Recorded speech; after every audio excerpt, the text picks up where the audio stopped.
नमस्कार, मी Deepak Sonawane. Eco friendly नर्सरीच्या यूट्यूब चॅनलवर आपले सगळ्यांचे सहर्ष स्वागत. आज आपण अभ्यास करणार आहोत नागकेशर, मेसोआ फेरा. नागकेशर आणि नागचाफा ही एकाच झाडाची दोन नावं आहेत.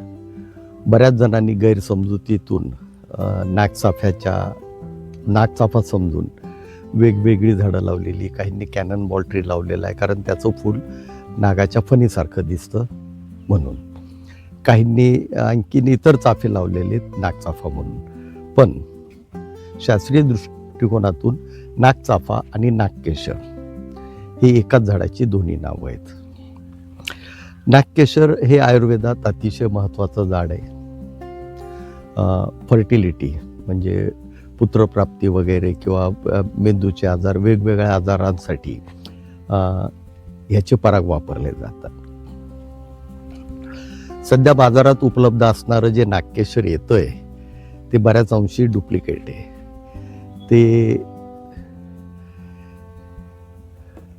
काही झाडांचे जे पराग आहेत, म्हणजे उदाहरणार्थ तुमचं दालचिनीच्या फुलांपासून जे पराग मिळतात ते सारखे दिसत असल्याने आणि त्यांना थोडासा सुगंध असल्यामुळे, मसाल्याचा सुगंध असल्यामुळे गैरसमजुतीतून ते अडल्ट्रेशन म्हणून त्याच्या याच्यामध्ये आयुर्वेदात बऱ्याच ठिकाणी त्याचा वापर करतायत सध्या.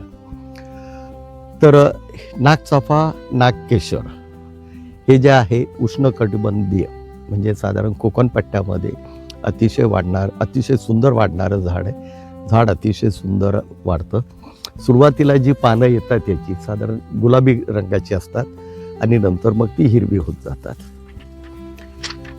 याचा आयुर्वेदात अतिशय महत्त्वाची वनस्पती म्हणून उल्लेख केलेला आहे. साधारण 25 बाय 25 वर याची लागवड केली तर एकरी 70 ते 75 झाडं बसतात. 6व्या ते 7व्या वर्षी याला फुलं सुरू होतात. जर कधी याची व्यवस्थित जोपासना केली तर 6व्या 7व्या वर्षी याला फुलं सुरू होतात. साधारण सुरुवातीला 6, 7, 8 या 3-4 वर्ष सर्व अर्धा किलो ते 1 किलो पराग यापासून आपल्याला मिळू शकतात.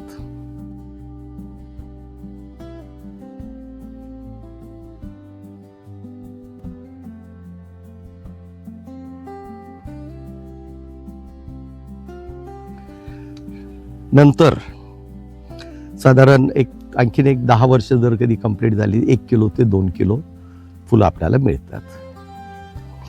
याचा दर जर कधी बघितला, जर कधी आपल्याकडे खात्रीशीर म्हणजे ग्राहक जर कधी आपली झाडं जर कधी आपण त्यांना खात्रीने दाखवून जर कधी पराग विकली तर साधारण 1,500 ते 2,000 रुपये दर मिळू शकतो. पण सध्या बाजारातला दर जो आहे तो 800 ते 1200 रुपये चालू आहे.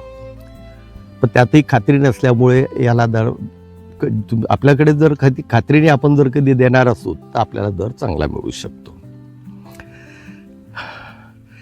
आणि याच्या बियापासून जे तेल निघतं साधारण 1 किलोमध्ये 500 ते 550 बी मिळतं. तर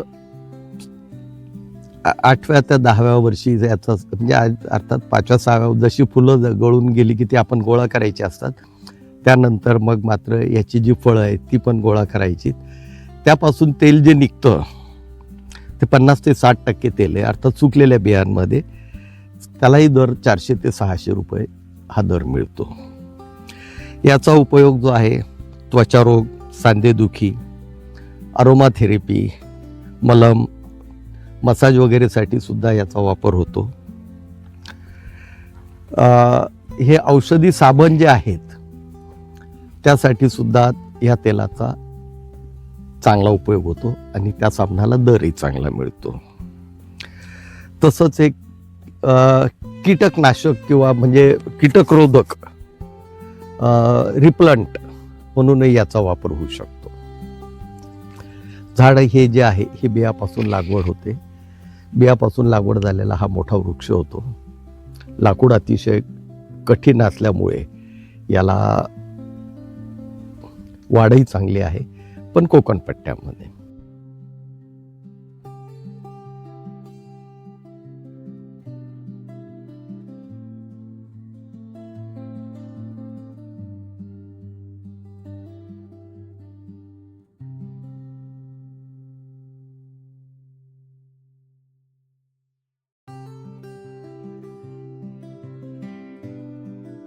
आणि याची लागवड करत असताना दुसरं एक लक्षात ठेवायचं की ह्या ज्या 25x25 आहे यात आणि ही कोकण पट्ट्यातच लागवड होत असल्यामुळे याच्यामध्ये आपण जायफळ किंवा सुरुवातीला जायफळ लावून म्हणजे झाड वाढल्यानंतर मध्ये आपण आंबे हळद आलं किंवा अशी वेगवेगळी जी पिकं आहेत, सर्पगंधा आहे, अशी पिकं आपण घेऊ शकतो.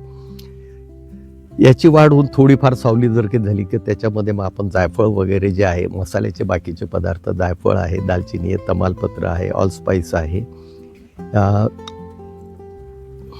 लवंग आहे, ती घेऊ शकतो. सुपारी लावू शकतो, कारण अंतर जास्त असल्यामुळे मध्ये गॅप चांगली मोठी असणार आहे, त्याच्यामध्ये सुपारी घेऊ शकतो. सुपारीवर आपण काळी मिरी चढवू शकतो. या झाडावरही आपण काळी मिरी चढवू शकतो. तर एक आणि बायोडायव्हर्सिटी हे सगळे जर कधी पिकं, त्याच्यामध्ये नागकेशर आहे, त्याच्यामध्ये जायफळ आहे, त्याच्या बॉर्डरला आपण कोकम लावू शकतो.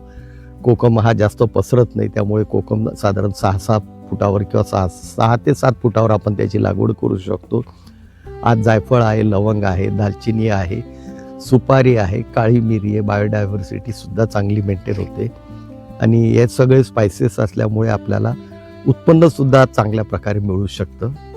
आणि सुरुवातीला जे आपण लागवड करणार आहोत, जसं हळद आहे, आलं आहे वगैरे, अशी जी लागवड करू त्याला थोडीशी मजुरी लागणार आहे. पण हे एकदा बाकीच्यांची सगळी वाढ झाली तर आपल्याला ही फक्त हार्वेस्ट करून दालचिनी, साधारण दालचिनीवरही आपण एक व्हिडिओ घेतो आहे, तर दालचिनी साधारण कटिंग करून दालचिनीपासून आपल्याला उत्पन्न मिळू शकतं, काळी मिरी मिळू शकते, सुपारी मिळू शकते, जायफळ चांगल्या प्रकारे मिळू शकतं. त्यामुळे एकरी याचं उत्पन्न आपण चांगल्या प्रकारे घेऊ शकतो. त्यामुळे कोकण पट्ट्यामध्ये याची जर कधी लागवड केली तर ही फायदेशीर लागवड आहे. याची लागवड फार तुरळक झालेली आहे, फार कमी लागवड असल्यामुळे याला भविष्यात मागणीसुद्धा चांगली आहे. त्यामुळे आपण याची लागवड करावी. व्हिडिओ योग्य वाटल्यास सबस्क्राईब करा, लाईक करा, शेअर करा. आणि ज्या कुणाला याच्यामध्ये लागवडीमध्ये म्हणजे इंटरेस्ट असेल किंवा ह्याच्यामध्ये जे अभ्यासू लोक आहेत यांच्यापर्यंत हे व्हिडिओ पोहोचवा, जेणेकरून आपण आपला जो अमूल्य साठा आहे आयुर्वेदाचा हा आपण जपणार आहोत आणि जपत आहोत. तसंच भविष्यामध्ये मजूर हा जरा म्हणजे कामासाठी माणसं मिळणं हे जरा कठीण जाणार आहे. त्यामुळे लागवड करताना अशा गोष्टीची निवड करावी की ज्याच्यामध्ये कमीत कमी मजुरी किंवा मजूर लागणार आहे आणि जे नाशवंत नाही, म्हणजे नॉन पेरिशेबल आपण ज्याला म्हणतो, अशा वस्तूवर जरा लक्ष केंद्रित करून, मग त्यामध्ये सर्पगंधा आली, अश्वगंधा आली, असे बरेचसे प्रकार आलेत. जे इसेन्शियल ऑइलमध्ये उतरत आहेत त्यांनीसुद्धा याची लागवड करून याच्यामध्ये सिट्रोनिला, लेमनग्रास पहिली 5 वर्ष ती घेऊ शकतात. त्यामध्येही पुन्हा जसे मधले काही थोडेसे बेटं काढून त्या ठिकाणी जायफळ वगैरे हे वेगवेगळ्या टप्प्यामध्ये, वेगवेगळ्या फेजेसमध्ये हे ते त्याचं व्यवस्थित प्लॅनिंग करू शकतात. त्यामुळे अशा लागवडीवर आणि शक्यतो आणखीन एक प्रोसेस इंडस्ट्री याच्यावर जर कधी आपण भर दिला तर आपल्याला भविष्यामध्ये चांगल्या संधी उपलब्ध आहेत आणि चांगल्या संधी उपलब्ध होतील. धन्यवाद.